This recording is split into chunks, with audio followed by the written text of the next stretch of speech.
mettre en place un modèle d'organisation qui est adapté à la stratégie de l'entreprise, aux besoins des métiers, et donc une organisation n'est jamais dans le temps immuable.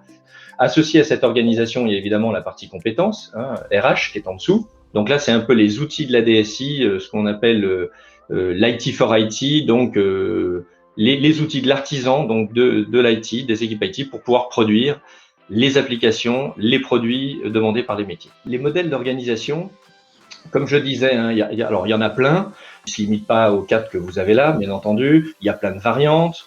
Il y en a évidemment aucun qui est valable dans l'absolu partout, sinon ça se saurait.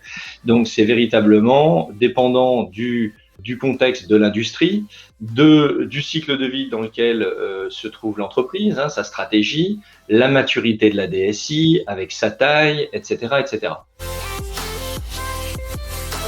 Alors là, on rentre un peu dans le côté, voilà, mettre en place une gouvernance, surtout pour renforcer, améliorer la relation avec le métier. Rien de nouveau, vous avez tous plein de comités, des comités opérationnels au sein de l'IT, des comités un peu transverses, des comités stratégiques. Vraiment bon, faut vraiment bien équilibrer le nombre de comités et leur fréquence. Sur cinquième levier, sur les modalités de pilotage, tout ce qui est performance, etc. Donc, si on parle d'indicateurs, de dashboard, les dashboards DSI, voilà, donc se structurent de plus en plus, notamment des outils comme ClickView, Power BI, Tableau, etc. aussi facilitent, contrairement à il y a quelques années où c'était quand même plus technique à mettre en place. Bon, elles sont assez faciles pour exploiter les données, puis avec les data marts, ce genre de choses, ça va assez bien. Les notions de scorecard donc se développent beaucoup pour proposer en fait aux métiers, aux directions générales une vue 360. Donc ces tableaux de bord, au-delà du tableau de bord, la partie, ce qu'on appelle IT Financial Management, donc l'IT Finance, donc le contrôle de gestion de la DSI, est important. Souvent, il est pas vraiment, les processus sont pas complètement aboutis. Tout ce qui est prévisionnel, vous voyez, de budget, alors là, oui, il y en a un minima. Le suivi reporting, oui. Rolling forecast, le réajustement, oui.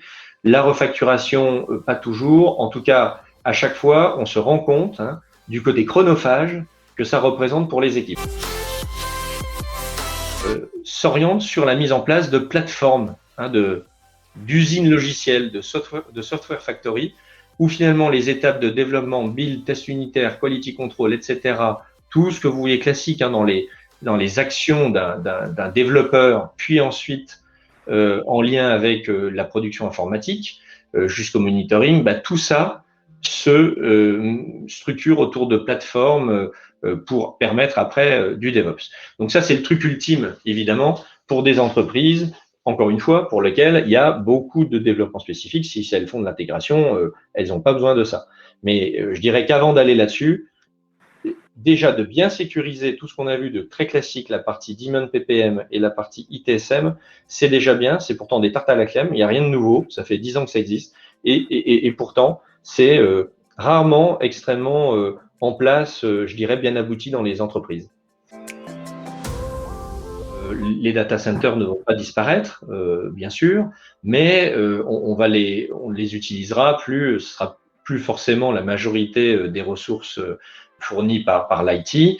On le voit, notamment des grandes entreprises, alors eux sont à l'extrême, c'est no more data center, c'est-à-dire profitent du fait qu'il y a des fins de contrat, soit de leur propre data center, donc d'amortissement, ou quand c'est de la colocation, donc finalement ils externalisent à des sociétés spécialisées de data center, eh bien se disent bon voilà, l'occasion, fin de contrat, on l'anticipe, on veut aller dans le cloud.